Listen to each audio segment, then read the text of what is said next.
On a night when the mountains howled with a merciless storm, a millionaire CEO thought he had escaped the noise of the world. But then, through the roar of the blizzard, he heard it. A whisper so fragile it should have been lost in the wind.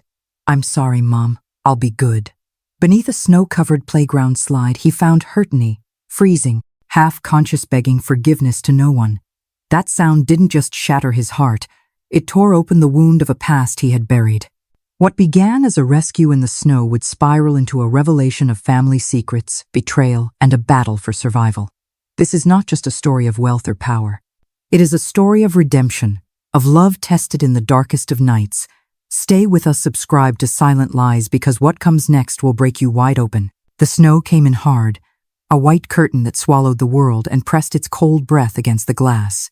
In the cabin on the ridge, a man stood with his arms folded as if he could brace himself against memory. The window ran from floor to ceiling, a clean sheet of reflection that threw his face back at him in pieces of light. He did not look tired, not in the way executives look after late flights and later dinners. He looked emptied, the way a place feels after a party when all the sound has been dragged away. His name was Nate Walker, and every accolade people attached to him fell off in this silence like frost from a branch. The room around him could have been printed in a magazine. The leather held no creases, the wood floors shone, the art had been chosen for its angles rather than its soul. Everything hummed quietly. The refrigerator with its perfect alignment of mineral water, the hidden vents pushing warm air that never seemed to reach the corners. He had come here on purpose to hear nothing. The town had wound itself in lights and carols and forced cheer that scraped old scars. The world wanted to hand him joy he had not earned, as if December could forgive what July had taken. The season tasted like a lie, cinnamon over ash. He walked the clean lines of the living room with a glass he did not need, stared at emails he did not answer, and let his phone buzz until its insistence withered. Tess had written twice, then 3 times. He could picture her in a city office under fogged windows, building a perfect wall around his chaos. She meant well. Once that would have been enough. He set the glass down unmarked and stepped to the fireplace, coaxing a reluctant flame up through stacked birch. It cracked without enthusiasm. He listened to it anyway, as if something in the sound might offer a map through a night he had not planned to survive. He had bought this place in a rush of triumph once, a ribboned gift for a girl who never got to unwrap it. He could still smell her here, the lemon oil on a sketchbook, the last cocoa recipe folded into the drawer by the stove. He refused to change these small relics, as if her hand might come back looking for them and need to find everything unchanged. Grief had taught him an ugly superstition. Do not move what might anchor a ghost. Wind shouldered the walls. The storm did not fall so much as a tack, a horizontal charge that shaved the air raw. He checked the security panel out of habit and found the same blank calm, a grid of green that said there was nothing to fear. He did not believe it. Fear had usually arrived for him with no alert, no warning, just a phone call that lifted the floor out from under his life and let him drop.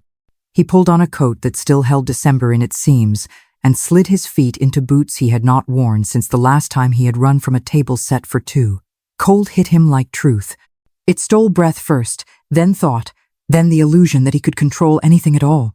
The beam of his flashlight knifed through the white, a thin blade swallowed almost as soon as it cut. Snow found his eyebrows, his lashes, the small seam between glove and sleeve where the body keeps its secrets. He moved across the porch, down the steps, through a world that had shrunk to the arm's length in front of him.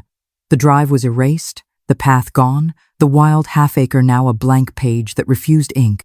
He told himself he was scanning the perimeter because he was restless, because men like him patrol the edges when they feel something breaking inside and cannot name it. He swung the light right, left, over the trunks of the pines that bowed like old dancers, over the trailhead he had not walked in months. Nothing. Only the storm saying, "Keep your head down and go back in." It came to him then, not like a shout that startles the body, but like a thread through the noise that the mind must lean into to catch. "I am sorry, Mom. I will be good." Not even a full voice, just a part of one, tremulous and sore, wrapped in the hiss of the wind. He stopped so quickly the light jittered and drew a frantic arc in the snow.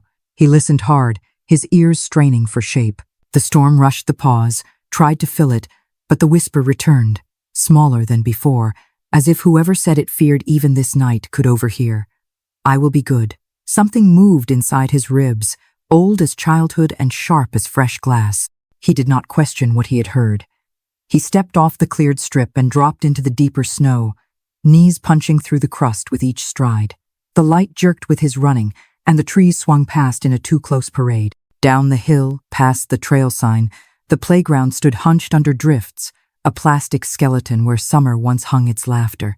He had always hated it here, the way it looked like an abandoned promise. Under the slide, where the snow had made a cave of blue dusk, lay a small shape.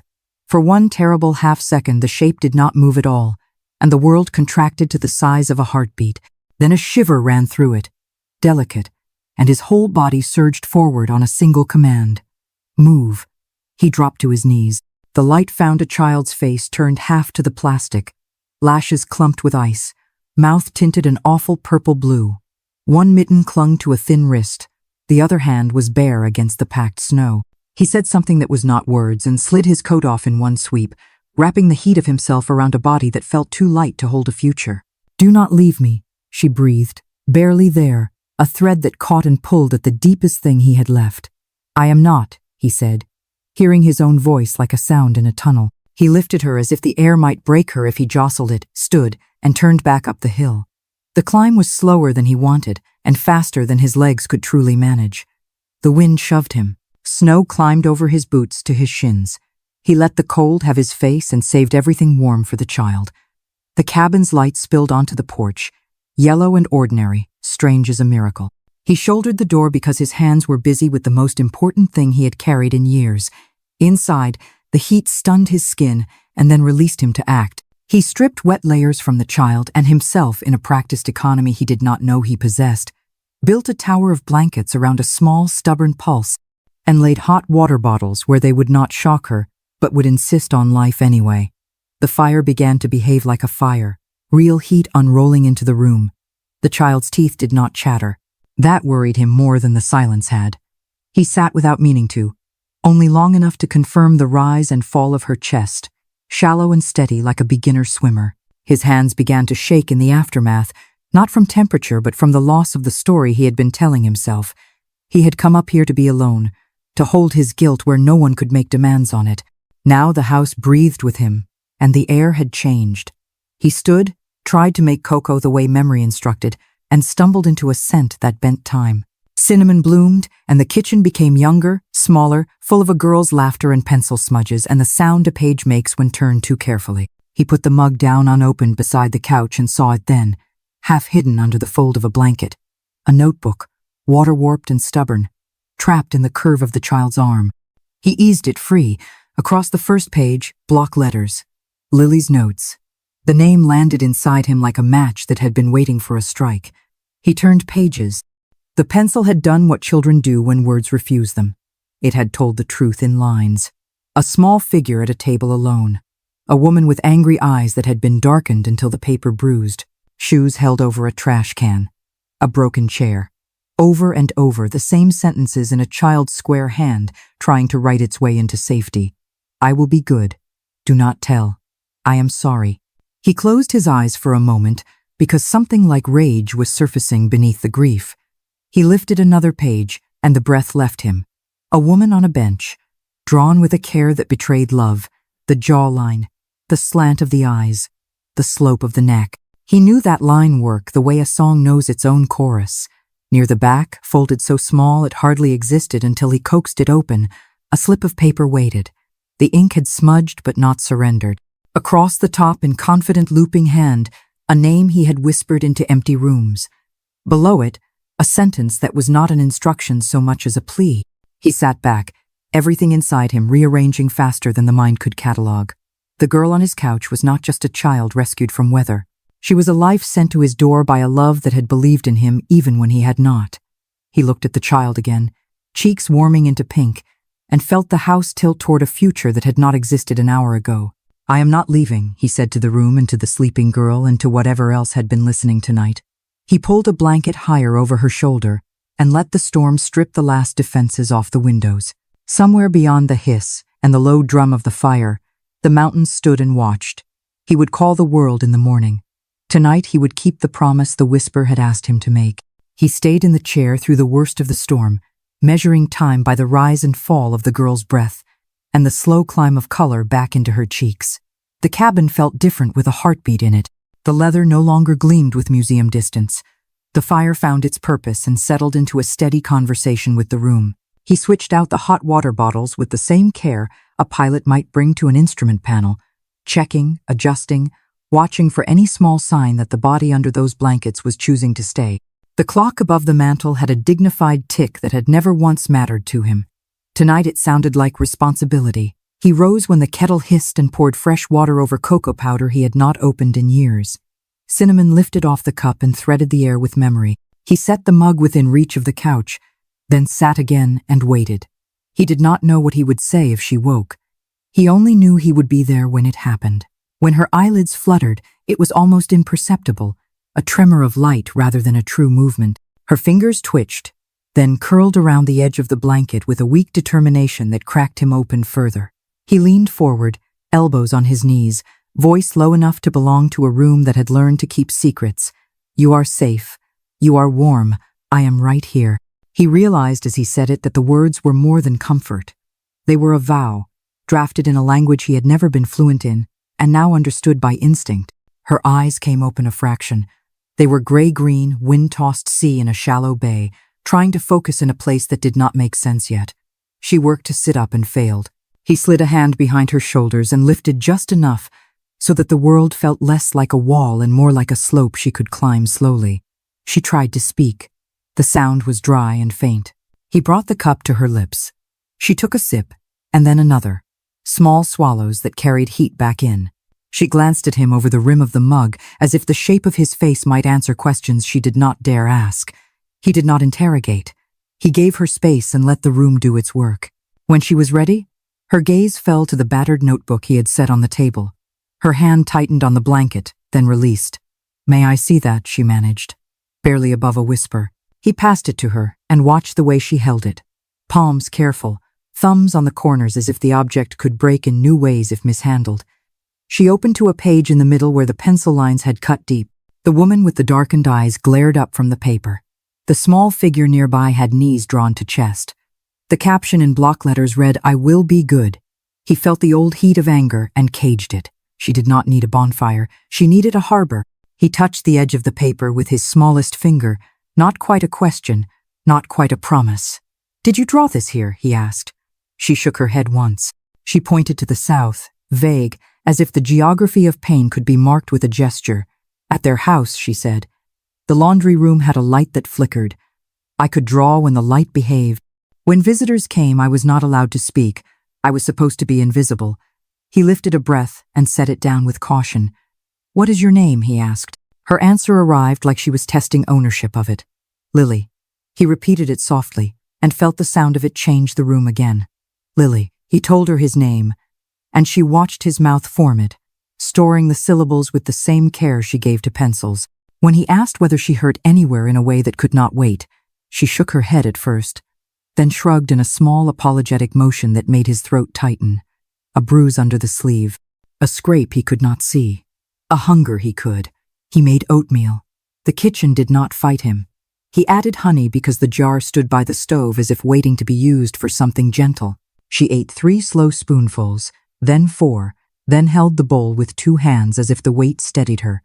He forced himself not to hurry her. He reminded himself that survival moves at the speed of trust, and trust never runs.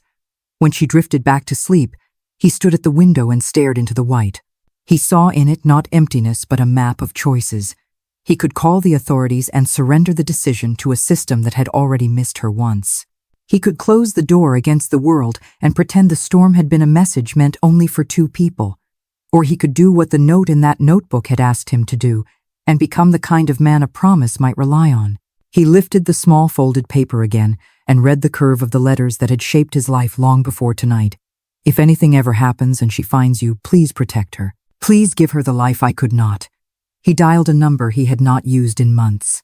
June Kelly answered on the second ring, her steadiness traveling through the line like a pulse he could borrow. He did not waste words. He explained the storm, the playground, the child, the notebook, the name. She did not interrupt. When he finished, she said, "I am on my way," and meant it in a way people do when they have been needed before and know how to arrive. While he waited, He cleaned around the edges of the couch in a quiet choreography he did not recognize as tenderness until he was already doing it. He warmed fresh towels in the dryer and lined up a pair of socks by the hearth. He found a soft sweater in a storage chest that smelled like cedar in past summers. The sweater had been Rachel's. He held it for a long time and then folded it and set it beside the towels. He told himself he could put it back if it felt wrong later. He knew even as he thought it that some things, once brought back into the light, refused to be stored again. June came through the back door with snow sloughed up to her knees and a practical bag slung over her shoulder. She took in the sight of the child, the nest of blankets, the steam of the mug, and the strain on his face, and she let all of it inform the next 10 minutes. She checked Lily's temperature, her fingertips, her scalp, the tender places where pain hides. She asked permission before every touch. Lily watched her like a small animal deciding whether to approach an outstretched hand. By the time June finished, the decision had been made somewhere quiet. The girl's shoulders had lowered a fraction, and her breathing had steadied into something less guarded. "You did right," June said, not as flattery but as assessment. "She needs a proper exam at the clinic, but she is not in immediate danger. We will keep her warm and hydrated and move at human speed." "Human speed," he repeated, and felt the clock recalibrate again. It was June who asked the questions he had avoided. "Do you have anyone you trust on the legal side? Do you want this to be the last night she has to wonder where she belongs? Are you ready for a fight that will ask for parts of you you have not used in a long time?" He said yes to all of it before he had fully imagined the cost. It did not feel brave. It felt accurate. Lily woke again and saw June sitting nearby, hands folded, eyes kind and unsentimental. June introduced herself with the plain grace of a person who learned long ago that children deserve the dignity of names. She did not push. She did not ask for the story. She only said, "When you want, I will listen. When you are hungry, I will help. When you are cold, I will find you another blanket." The girl nodded once, then reached for the sweater. She held it up with both hands and looked at Nate. "May I wear this?" He could not speak for a breath. He nodded. She pulled it on. It hung past her wrists and smelled like cedar, and a summer he could almost touch. The storm outside relaxed its fist. Snow softened into a gentle fall, the kind that dusts rather than devours. Morning inched in around the edges of the mountains and found the cabin with deliberate light. He brewed coffee he did not taste and pressed call on a name in his phone he had stored for a decade like a fire extinguisher. Harper Lattimore answered with the voice of someone who had pulled clients out of worse. "Send me everything," she said. "I will do the law. You do the care." He understood the division of labor and agreed without a speech. There would be time later for the story of how he had spent half a lifetime mixing up those two jobs. He walked back to the couch and found Lily awake, knees drawn up, notebook in her lap. She had turned to a fresh page. The pencil moved carefully, slowly, as if she was testing the surface of a new world. He sat on the rug so his eyes were level with hers. She drew 3 figures in front of a square house with a triangle roof. The sun was a circle with lines the way children draw stars. She labeled the taller figure with 4 careful letters. She wrote her own name above the smaller figure and paused. Above the house she wrote 1 word and then underlined it twice, home.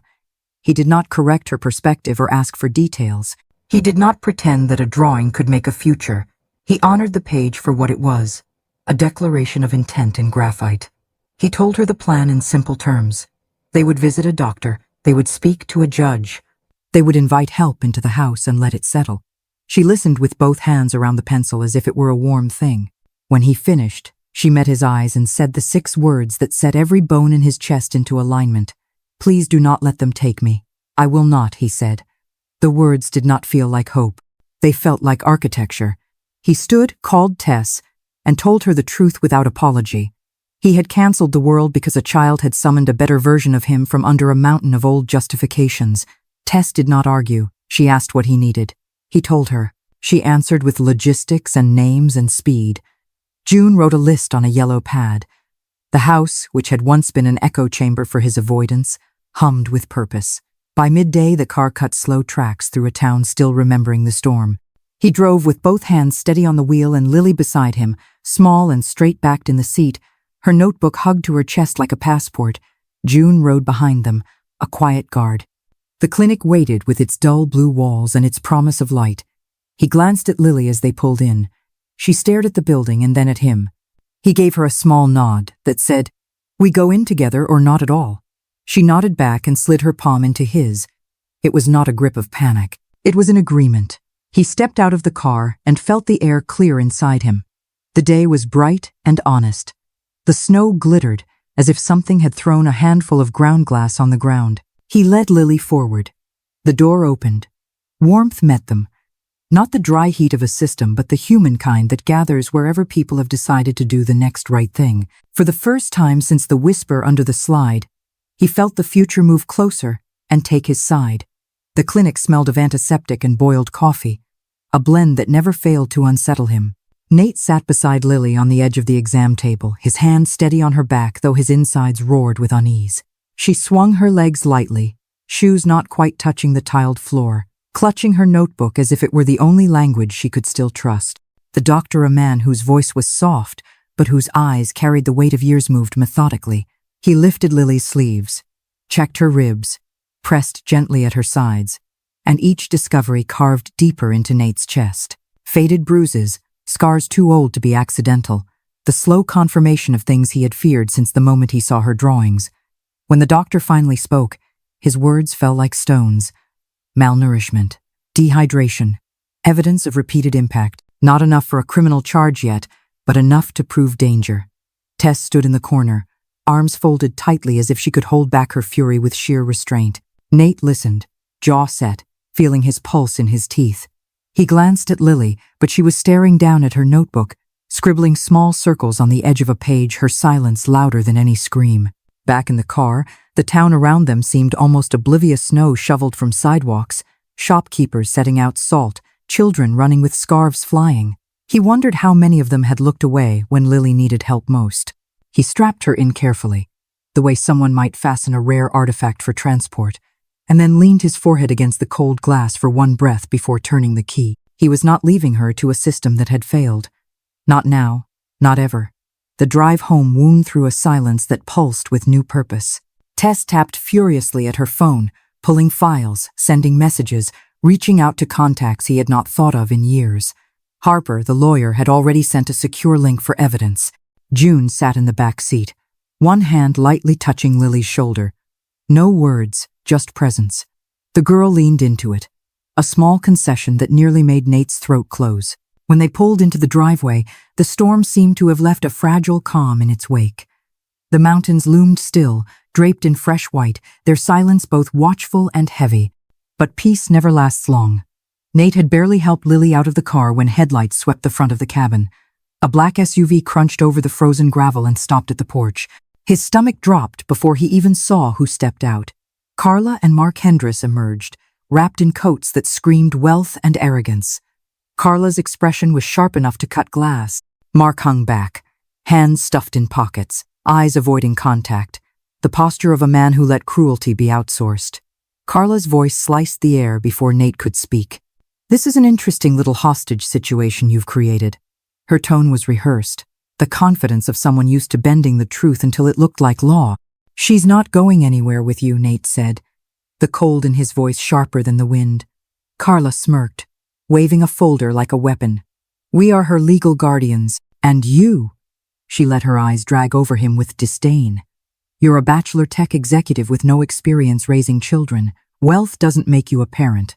Nate stepped forward, blocking Lily instinctively with his body. His voice was low, steady, dangerous. "Abuse disqualifies you from pretending to be one." For a flicker, Carla's mask faltered. Then she leaned closer, spitting venom. "You can't just buy a family, Mr. Walker." She slapped the envelope against the porch rail. "These papers say she's ours. If you don't return her in 48 hours, we'll call it kidnapping. The press will love it." Behind Nate, Lily had peeked out, clutching her notebook so tight her knuckles whitened. He glanced back at her once, enough to meet her eyes, enough to let her know she was not alone. Then he turned back to Carla. "She's not a price tag, and she's not going back." Mark shifted uneasily, but Carla was relentless. "She's damaged. You'll regret this." Nate's reply was immediate. "I've regretted plenty in my life, not this." For a moment the porch was heavy with silence, broken only by the SUV's idling engine. Carla's lips curled, but she stepped back, signaling Mark to follow. "You'll regret this," she hissed one last time, then turned sharply and vanished into the vehicle. The taillights cut red streaks into the snow before disappearing into the trees. Inside, Nate shut the door and leaned against it, his pulse a hammer in his ears. Tess picked up the envelope with 2 fingers, flipping through the documents.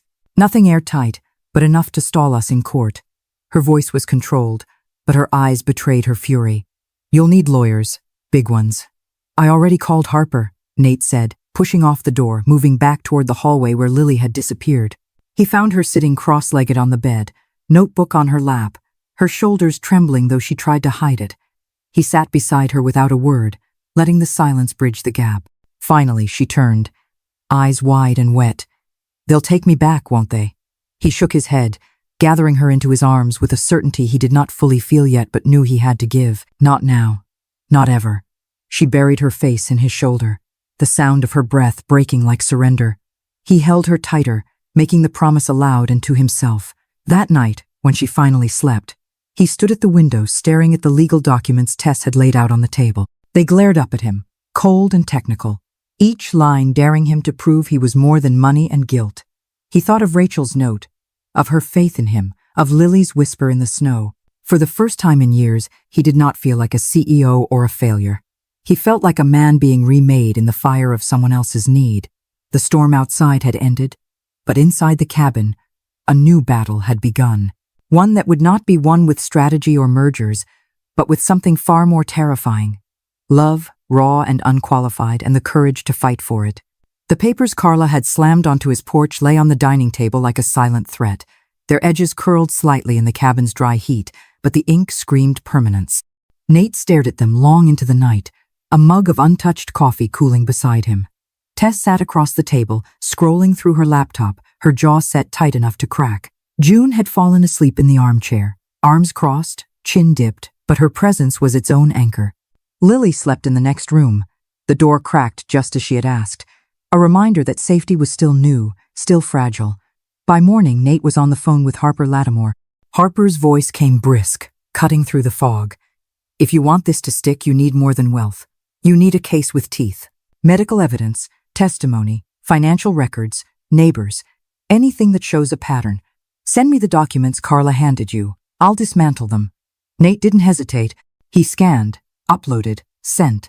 And by the time he clicked send, Tess had already started pulling threads from the Hendrises' public facade.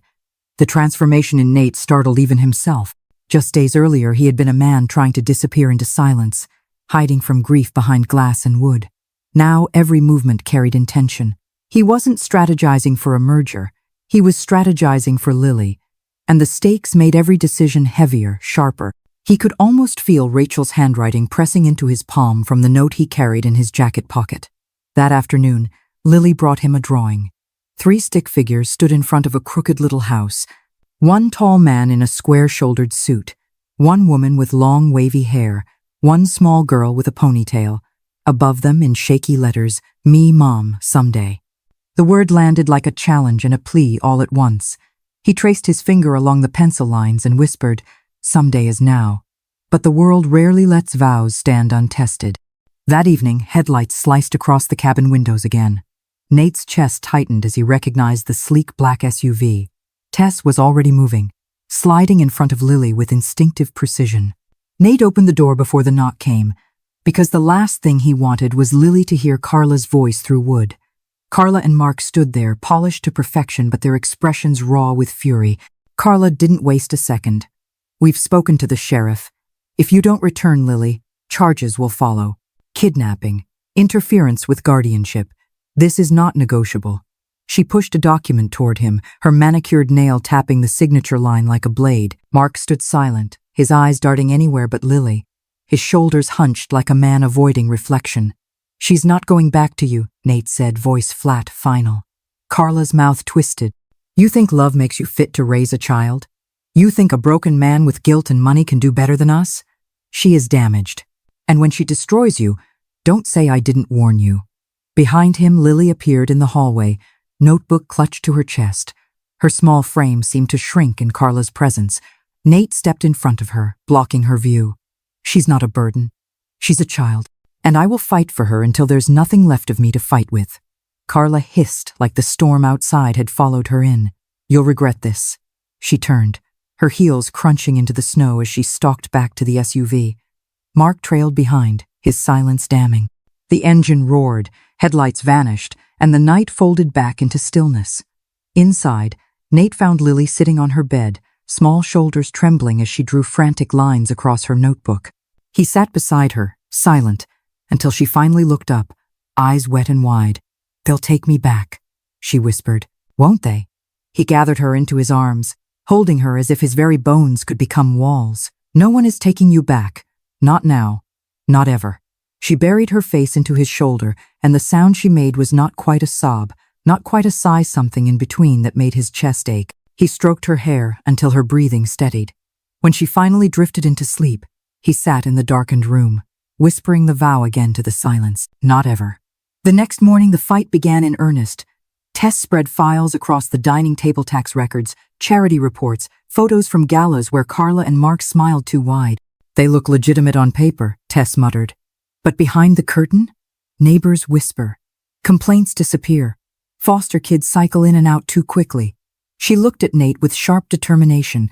"We find someone who'll speak. We prove it wasn't just whispers." June joined, pouring coffee and reading quietly through a list of names Tess had compiled. "I know some of these families. I can ask questions they won't answer for outsiders." Her voice carried the weight of someone who had seen too many systems bend the wrong way. Nate nodded, grateful for her steadiness. Every corner of the cabin transformed into a war room. The fireplace crackled while laptops hummed.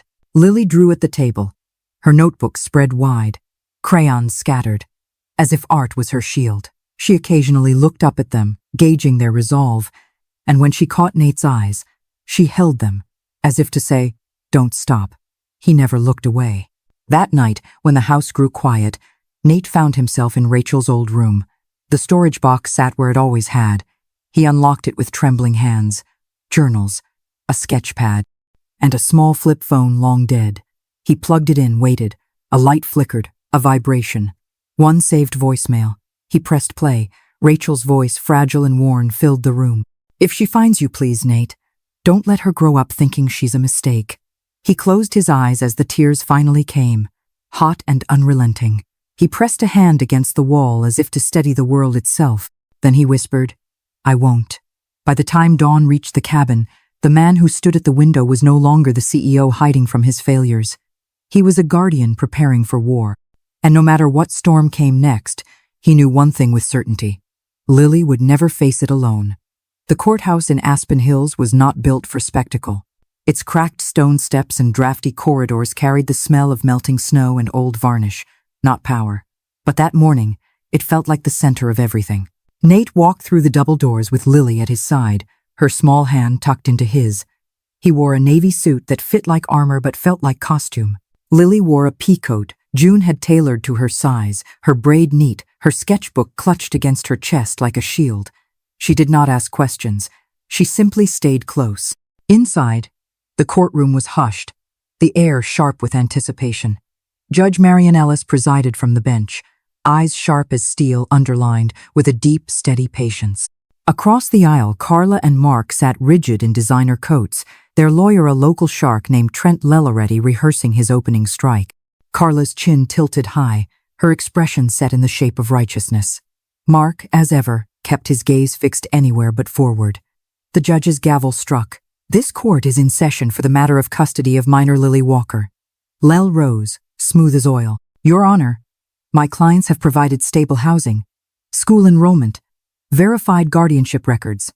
Mr. Walker, on the other hand, is a corporate executive with no history of childcare, suddenly inserting himself out of guilt and opportunism. Wealth and grief are not substitutes for guardianship." Judge Ellis's eyebrow flicked upward. "And do you believe wealth disqualifies him?" "No, Your Honor," Lel said, voice sharp. "But motive matters. This is not about love. It's about redemption." Nate's jaw clenched, but he said nothing. Harper Lattimore, his lawyer, rose with calm precision. "Your Honor, we have medical documentation proving neglect and abuse, evidence of malnutrition, untreated injuries and scars, testimony from June Kelly, a retired nurse, who has observed the child's condition, and more." Harper placed a folder on the bench. A letter written by Rachel Walker, the child's mother, confirming her wish that Lily be placed in her brother's care if anything happened to her. A murmur rippled through the room. Carla shifted uneasily, but her mask held. Judge Ellis scanned the documents, then looked at Lily. "Lily Walker, would you feel comfortable speaking for yourself?" The courtroom seemed to hold its breath. Lily's grip on her sketchbook tightened. She looked up at Nate, searching his face. He bent slightly, whispered, "Only if you want to. I'm right here." She nodded, slid off the bench, and walked to the front of the courtroom. Her boots made no sound on the wood floor. She didn't climb into the witness stand. She simply stood, sketchbook clutched to her chest, and spoke in a small but steady voice. "My mom's name was Rachel. She told me that if anything bad ever happened, I should find my Uncle Nate. She said he was safe." Lel cleared his throat, ready to object, but Judge Ellis raised a hand. "Let her speak." Lily opened her notebook, turning it toward the bench. A drawing filled the page. A house, 3 figures in front, labeled carefully, "Mom, me someday." Her voice broke a little. "I drew this when I lived with them." She pointed toward Carla and Mark without looking directly. "I wanted to believe in someday, but I wasn't allowed to talk. If I spilled milk, I didn't get dinner. Sometimes they locked me in the laundry room. I was always sorry." A silence heavier than snow fell over the room. Carla's face pinched. Mark's eyes stayed fixed on the floor. Even Lel paused, his prepared lines wilting under the weight of a child's truth. Judge Ellis leaned forward. "And now, how do you feel with your uncle?" Lily turned, eyes finding Nate. "He reads to me. He listens. I don't have to whisper anymore." The judge let the silence linger, then nodded. "Thank you, Lily. You may return to your seat." Harper stood again. "Your Honor, in addition to testimony and medical records, the letter from Rachel Walker speaks clearly of her wishes. And finally, there is one more piece of evidence, a voicemail from Rachel, recovered from her phone." She gestured to Nate. He rose, the small flip phone heavy in his hand. He passed it to the bailiff, who pressed play. Rachel's voice filled the courtroom, rough but unbroken. "If she finds you, please, Nate, don't let her grow up thinking she's a mistake. She's good. She deserves more than I could give. Please protect her." The words seemed to expand in the air until no one could move. Even Carla's mask cracked, her eyes darting downward for a fraction of a second. Judge Ellis folded her hands.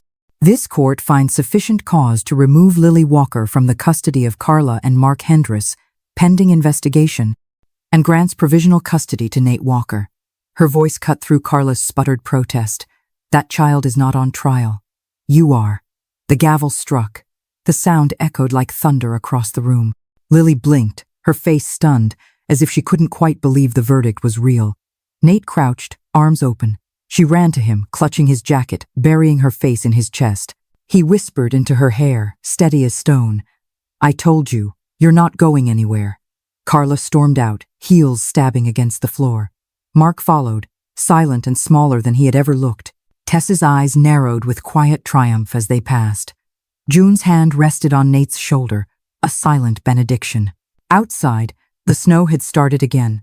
Softer now. A steady drift that felt less like threat and more like renewal. Lily lifted her face toward Nate as they walked down the courthouse steps. "Are we really going home?" "We are," he said. She smiled, a hesitant thing that grew slowly, finally daring to stretch across her face. And for the first time in years, Nate felt like the man his sister had once believed he could be. Not a CEO, not a man running from ghosts, but a guardian, a father, a home. The cabin on the ridge no longer felt like an empty retreat. In the weeks after the court ruling, it transformed. Where silence had once pressed in from every corner, now the air was threaded with the sound of pencils scratching across paper, mugs clinking against the counter, the occasional laugh that slipped out before anyone realized it belonged. Lily had begun to settle, though her sketchbook never left her side. Nate had begun to learn, though the lessons were written in moments too small for any textbook. The walls bore proof of change, crooked stars and stick figure families taped up on the paint where once only sterile art had hung. On the bookshelf, dusty biographies of corporate giants were shoved aside by children's paperbacks with dragons and rabbits on their covers. Even the kitchen bore the evidence. Cocoa stains on the counter, crumbs in the corners, a pink mug with Lily's name written in uneven Sharpie. Mess had found a home where perfection once ruled, but shadows still lingered. The Hendrises had not vanished. Their threats lay heavy in Nate's mind, each legal document like a blade waiting to be drawn again. Tess had warned him that provisional custody wasn't the end, only a fragile beginning. "They'll push back," she said during one late-night call. "We need to be ready." Nate nodded, though his eyes stayed fixed on Lily, asleep on the couch, her small form wrapped in blankets. He knew readiness now meant more than strategite, meant being present, day after day, proving with actions what Rachel's letter had begged him to be. Lily, for her part, tested the edges of trust. She asked if the door could stay cracked at night. She asked if she could draw before dinner. She asked if it was all right to speak at the table. Each time, Nate answered not with rules but with presence. "Yes, you can. Yes, I want to hear you. Yes, your voice belongs here." Slowly, the questions became fewer, replaced by laughter that startled even her when it broke free. One evening, after June had dropped by with warm cinnamon bread and Tess had finished a video call from the city, Lily handed Nate a new drawing. This one was simple. A field under a bright sun, a tall man holding hands with a girl, the word "someday" scratched above them in bold pencil. He looked at it for a long time, throat tight, then asked quietly, "Do you believe that?" She nodded. "We're already here."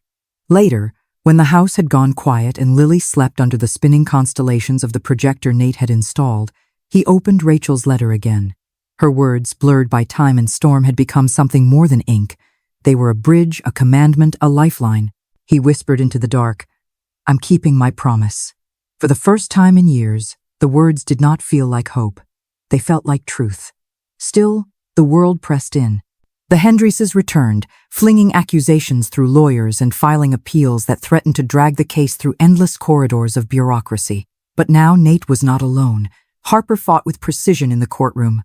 Tess dismantled financial records until loopholes closed like traps.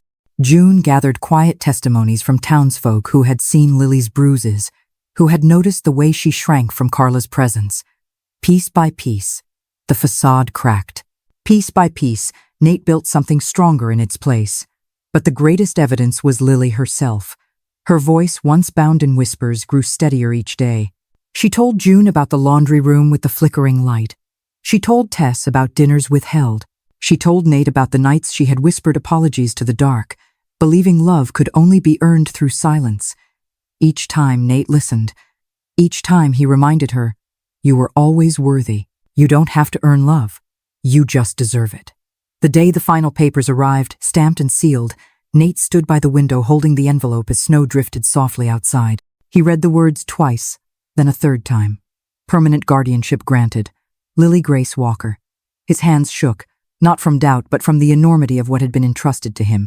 He turned to where Lily sat at the table, sketchbook open, crayons scattered. "Do you want to see something?" She looked up, wary but curious. He handed her the papers. She read slowly, lips moving with the words. Then her eyes widened. "It's real," she whispered. He nodded. "It's real." She clutched the papers to her chest, her voice breaking with relief. "I don't have to leave?" "Never," he said. "You're home."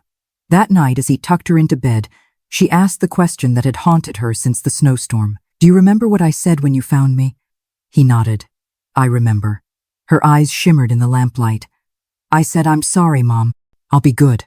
She swallowed hard. "I used to think I had to be good to be loved." Nate took her hand gently. "You were always worthy of love, Lily. You don't earn that. You just are." She blinked at him, a tear sliding sideways across her cheek. "But you heard me," she whispered. "Even when I was just whispering." Nate's throat tightened. "You changed everything with that whisper." She smiled faintly, closed her eyes and drifted to sleep. Nate stood for a long moment in the doorway, staring at the scrapbook on her desk. The newest page bore a photo of the Rachel Foundation sign with Lily's handwriting beneath, "Where Someday Happens." He stepped out onto the porch. Snow drifted gently, forgiving now, no longer the enemy it had been. He lifted his face to the sky, to the stars that spun above the mountains. Somewhere, he hoped Rachel could see her daughter safe, see her brother remade, see the home they had built from grief and second chances. Not every miracle crashes in with thunder. Some arrive quietly, wrapped in blankets, drawn in pencil, whispered in the snow. Snow still covered the mountains of Aspen Hills, but in the cabin on the ridge, winter no longer felt like exile.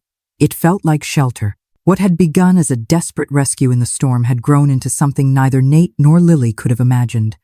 A home stitched together from grief, courage, and second chances. The cabin that once echoed with silence now breathed with life sketches taped to the walls, mugs left half full, laughter breaking through the cracks of memory.